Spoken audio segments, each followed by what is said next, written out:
Alright, what is up, guys? Welcome back to another trade recap. Today is July 2nd. Today we took some pretty big losses. I was about $1,000 away from passing my eval, but sadly we got emotional, FOMO'd in a little bit, and lost around 600. So let's get right into it. Alright.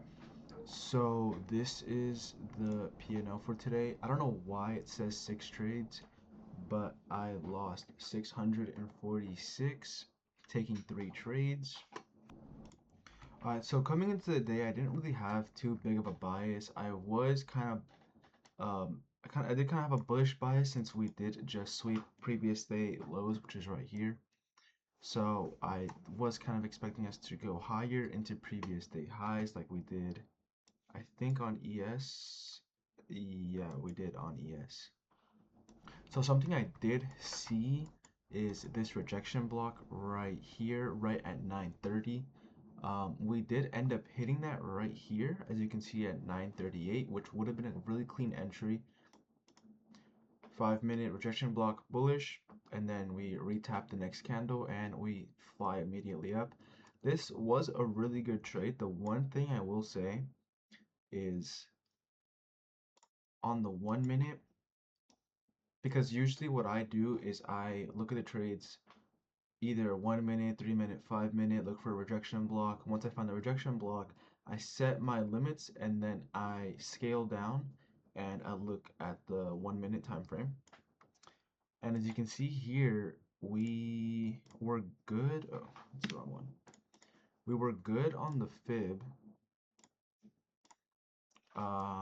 Perfect. In fact, I was more so looking for an entry around, because where I usually take my entries is about the midway, so right here. That way I can still cover CE and cover 0.79 without having a super big stop. I would have taken a 20-point stop, so I sadly would have been stopped out unless I took it at 0.79. So it wouldn't have been a good trade for me. But another thing is, I don't usually take rejection blocks when we have this big of a candle coming down. This big of a candle coming down to me signifies that we're going to keep going down and that we're not going to reject, or that the rejection isn't going to be valid. So that's the reason why I didn't take it. I know some people did and a lot of people won off this. Looking back, I kind of wish I did take it because it perfectly lined up with high time frame, 15-minute time frame, 1 hour time frame. But oh well. So for the trades I did take, we're going to be looking at the 10 a.m. So looking at 10 a.m., we did close down, but we did end up manipulating the high. But to me, I usually look at the 5-minute. I don't really pay attention to the 1 minute as much. But to me, this isn't too crazy. We were still bullish on ES. We left the high in ES, and we also have this high right here. So I was looking to take those out. But then we started dumping immediately after. So then I switched my bias and I started looking for a break and retest. As you can see here in the 1 minute, if we take the fib and we mark it from high to low. So if you mark it the fib from high to low, you can see that 10 a.m. perfectly lines up with 0.79, which is really good. See, now what you could have done is taken it a little earlier and you would have been wicked in perfectly, but I like to set my limits at 10 a.m. exactly. So I set a limit at 10 a.m. I didn't get wicked. We started dumping. In my mind, so we didn't wick 10 a.m., I thought maybe we'd go back up, resweep it, and then continue going down. But as you can see, we ended up never actually retapping it, and we just kept dumping all the way down. So for trade number one, which honestly, this should have been the only trade I should have taken because this is the only really valid. It's only two kind of valid trades here, this being one of them. We went up, we went back down, we left this 1 minute rejection block, which, so as you can see on the 1 minute at 10:10, we did leave this rejection block. The next candle confirmed bullish. We left a little bit of engineering liquidity too.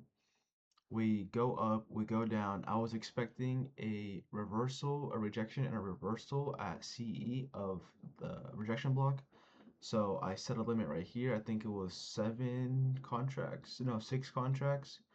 And we were in profit for a little bit. And I think in all these trades, I was in profit for a little bit, about $100, $200 in profit. And then we dumped back down and I got fucked. I was a little nervous coming into that trade because I was so close to passing my eval. I should have locked myself out after this trade. But oh well, I got emotional. I started revenge trading. Well, yeah, I started revenge trading. So yeah, I wasn't paying attention to the high time frame at all when I was revenge trading, and I didn't notice that we left this rejection block right here at 8:30, and we resweeped it 10 a.m. And that's the reason why we dumped so much. Knowing this now, I wouldn't have taken those trades. I would have looked for shorts, but oh well. And then pretty much the same thing happened with the other trades. Small little rejection block right here. Was expecting us to re uh re-wick it, whatever, start pumping. End up not happening, as you can see on these trades. And then for the last one, this one did line up a little more with high time frame. I took it off this 15-minute rejection block. I thought since we've been ping ponging all day, we would hit CE, ping pong back up. I was only looking for around 4 to 5 RR, so I really wasn't trying to take a super crazy big trade, but as you can see, it still ended up not hitting and I got fucked. So that's pretty much it. Looking back at it, I kind of wish I didn't take as many trades. I think now I'm looking at 1200 PNL, which is not the best. That means I have to take 2 more trading days with 900 profit, which shouldn't be hard. But again, mistakes that just shouldn't have happened. I shouldn't be down this much. If anything, I should be down only 200 for my first trade. But being down 600 is not a place where I want to be right now. So it is gonna be a bank holiday tomorrow, Friday, so I won't be trading. So I'm just gonna take this 3-day weekend to kind of revise everything, recoup myself, learn more, and just be ready for Monday. And hopefully we'll look good on Monday. Definitely have to work on my psychology a little bit. Have to do some internal thinking for sure. But yeah, I'll see you guys soon, hopefully.